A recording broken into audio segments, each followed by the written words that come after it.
Hello, this is Brenda Green, and I'd like to welcome you to Living in the Go. This is part two of my money series, and it's called Generation Xers and Money. I interviewed 5 Gen Xers for this video, and I learned some valuable insights. Every person's take is different, but maybe you'll find something here that relates to you and something that you can certainly use going forward. So let's get started. The topics that I want to cover today are: what are your money challenges? What are your money successes? What are your money strategies? And that's things that you need to start implementing right now. And how are you planning for retirement? Before we get into these subjects, I want you to know a little bit more about the Generation X group. So some facts about them. There are 46 million members of the Generation X group. 80% of Generation Xers are saving through their 401ks or 403bs at work. The majority plan to work through retirement. Their average debt is $125,000. That also includes some mortgage and student loans. They consider themselves the sandwich generation. The reason for that is because they're taking care of their own children and also their aging parents. They make up 31% of the income in the U.S. 81% of them have a Facebook account. They outspend other generations in housing, clothing, eating out, and entertainment. Gen Xers between the age of 38 to 53 spend about $3,500 annually on restaurant food, prepared beverages, and lottery tickets. That's more than any other generation. Members of the Gen Xers have higher levels of credit card debt, which tends to carry a higher interest rate than most other debt. Indeed, credit card debt levels peak between the ages of 45 to 54 with the Gen Xers, and that's around $9,000. The second highest level of debt for those who are age 35 to 44 is about $8,300. Median retirement savings for Gen Xers is only at $35,000, the same median amount as millennials, despite the fact that Gen Xers are closer to retirement. Their overall debt load is the highest of any generation. Not only is their credit card debt high, but the total amount of debt that they have, period, is just higher. Those in the ages of 35 to 44 have the highest debt levels of any age bracket. So let's take a look at the money challenges. And I'm talking specifically about the group that I interviewed for this video. Most of the people that I talked to had some similar challenges. Money management, doing it in a healthy way. Retirements that were solely underfunded. People actually had a fear that they would not have enough when it came to their retirement age. Saving for their kids for college. Credit card debt.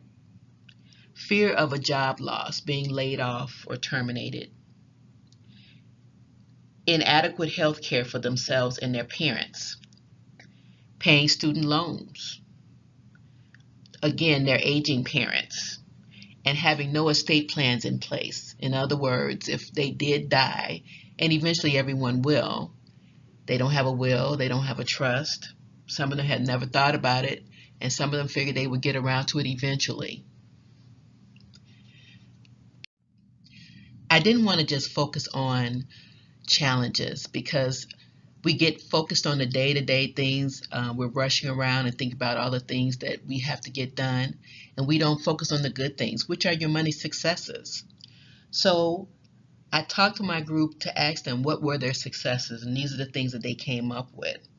First being to eliminate the credit card debt, and some of my people actually did do that, and they felt really good about it. It sets you up really well for your retirement. You want to go into retirement debt-free if at all possible. The next thing is to save for your own business. I can't stress enough that having those things, if you have that entrepreneurial spirit, is a great thing. And having money put aside to start that business, that could be your passive income, that could be your actual job if things change for you. So starting your own business. Also, paying off car loans. Cars don't appreciate, they depreciate. So if you're paying for a car loan, that's not a good thing. When you have it paid off, then that's really money back into your pocket. Travel experiences. Now you might say, how is a travel experience a money success? And what I'll say to you is that life is more than just paying the bills. Sometimes you need things to stimulate you mentally, physically, and travel can do that for you because it gives you those experiences, it exposes you to other people and cultures. So that could be a money success for you. And buying a home. Having a roof over your head, knowing that it's all yours and no one can take it if you pay your mortgage on time, is a money success.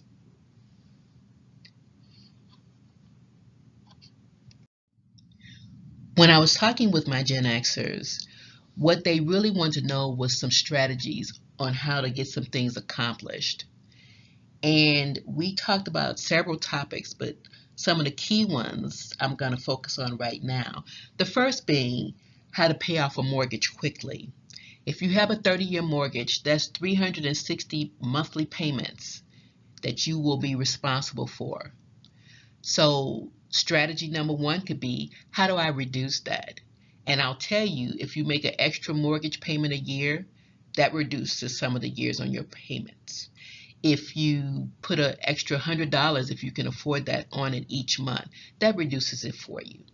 You want to be mindful of every extra bonus that you get. If your goal is truly to get rid of your mortgage before you retire, you need to put that money on the mortgage.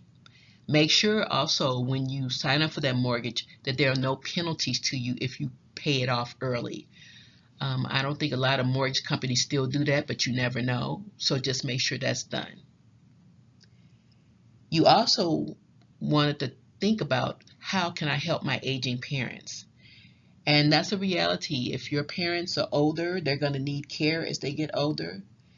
And what are you prepared to do for them? Most of the time, women are the caregivers for their elder parents. It affects their careers and their finances because a lot of times they take time off from work. They may cut some of their hours. They may pass up promotions because they want to be good to their parents. Their parents were good to them. They want to help them. So those are things that you need to consider in terms of how are you going to set up a plan that's the least impact to you, but also gives your aging parents what they need, whether it be working with all of your siblings if you have that, so other people who can share the load, talking with the people at your job to see if there are programs that you can utilize from your company. If there's time that you could take off that's no impact to your career, you certainly want to take advantage of that. So you need to be thinking about that plan. The other thing is managing your fear about money. Now, I will tell you that people were feeling a little haphazard about how they were spending. They weren't sure where the money was going. So the first thing would be to certainly estimate your essential monthly outlays. So your housing costs, property taxes, utilities, insurance payments, food, gasoline, medical expenses, etc. All those things, you need to know how much you're paying each month. So you need to take a look at your bank statement. See where that money is going. Once you have a handle on your expenses, then you can create a strategy. Or I could use a dirty word to say budget. But your budget doesn't have to be dirty. It can be fluid. It can meet your needs. You can adjust it as you need to.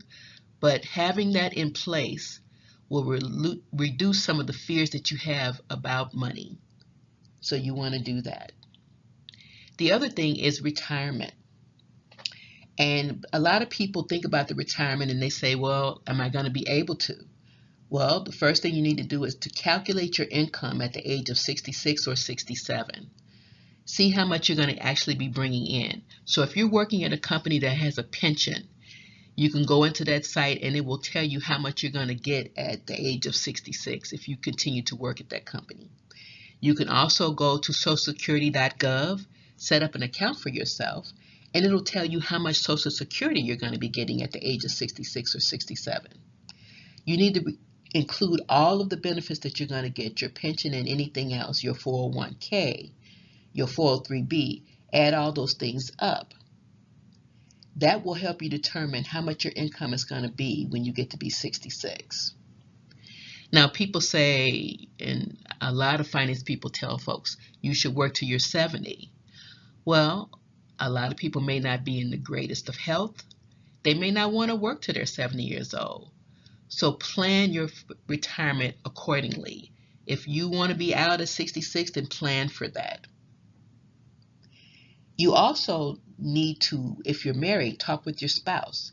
If you're part of a twosome, retirement doesn't just affect you, it affects both of you. It affects your entire family. So before you take that leap, you need to get on the same page. You need to discuss, if this person is going out, how does their income change for the household? That is so important. Will you both be retiring? Will one spouse continue to work? So think about those things, and you have to talk about them. These questions have to be answered. The next thing is to figure out where your income will come from. So you won't be getting a paycheck. Again, looking at Social Security, looking at that pension, that 401k. So have a defined plan about how that money is going to come to you. You don't want to take big, huge lump sums necessarily, but you want a monthly payment coming out to you. So figure out how much is going to come out of each one of your funds and see if that's money that you can actually live on, because if it's not enough, you need to adjust. You don't want to have any shortfalls.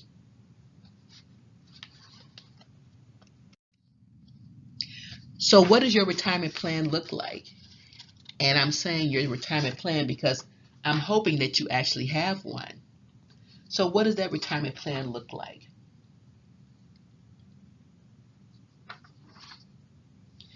Do you have a set retirement budget? That's important. Right now, let's say if you're making $50,000 a year and then after taxes come out, you bring home 35 and you're living okay on that.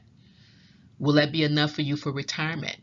And if so, does your retirement fund have that you could have that monthly payment out to you each month with no hardship? People often say that when you retire, you need less money. I don't know if that's necessarily true, because sometimes when you're retired, you're traveling. If you have grandchildren, you might want to do things for them. So look at it realistically in terms of how much money you're actually going to need and have. That retirement plan, it needs to have all kinds of things involved with it. You also need to make a plan for health care, because when you hit 65, you can get Medicare, but Medicare only covers so much. So what is your budget for health care costs? Seniors often suffer from serious medical conditions, and as I said, Medicare doesn't cover everything. You might have prescription drugs that you need to pay for. Later on, if you do have a lot of illnesses, you may need to go to a nursing home. So you need to think about how much that's actually going to cost you. There are some recent studies that say that you need about $370,000 over a 30-year period for health insurance. That's a lot of money. So consider what you're going to need. Look at your health now and maybe get an estimate in terms of how much you're going to need going forward with that. You also need to consider how you're going to spend your time. Think about what you're going to be doing during retirement. Some seniors suffer from huge depression because they're not working any longer. They lose a sense of purpose. So you don't want to be that person. You don't want to lose your sense of community. So have a plan to reduce those risks. You might start exercising, going to a gym. You might volunteer with local organizations, join your senior center, babysit for the grandkids, join a travel group. I do know a lot of gyms have silver sneakers programs through Medicare, so you could do that. Those things are important, and you don't want to neglect that. You also want to look at an estate plan. So that's a huge part of retirement. Your estate plan addresses what happens to your assets after you die. It should include a will that lays out your plans, but even before that, you should set up a trust if you have a home, or use some other strategy to make sure that most of your income stays with your heirs. If you have a trust, the home will automatically go to the people that you put into that trust, And that's important. You don't want to have them paying additional probate fees, waiting months and months in order to be the owners of your home. So put those things in place, and that's all a part of your estate plan.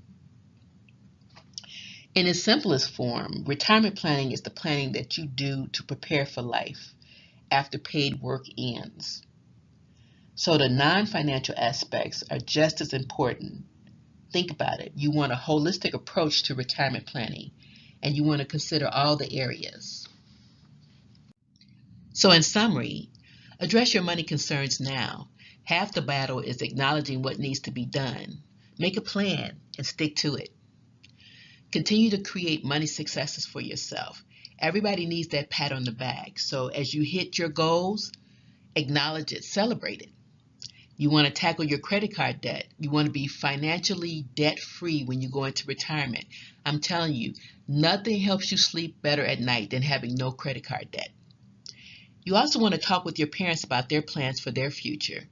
Have that tough conversation with them now. You want to make sure that you can honor their wishes and make sure that they get exactly what they want. You also want to talk to your own children and let them know what you want to do. Identify the specific actions or tasks that you need to take right now to set up your estate plan.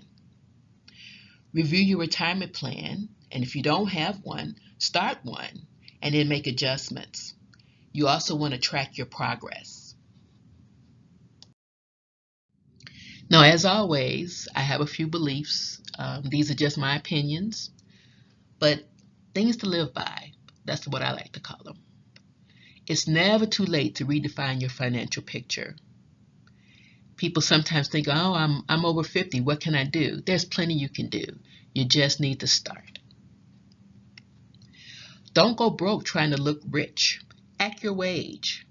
So if you make $40,000 a year and you're trying to live that Kardashian life like you make millions, people know you don't have that money.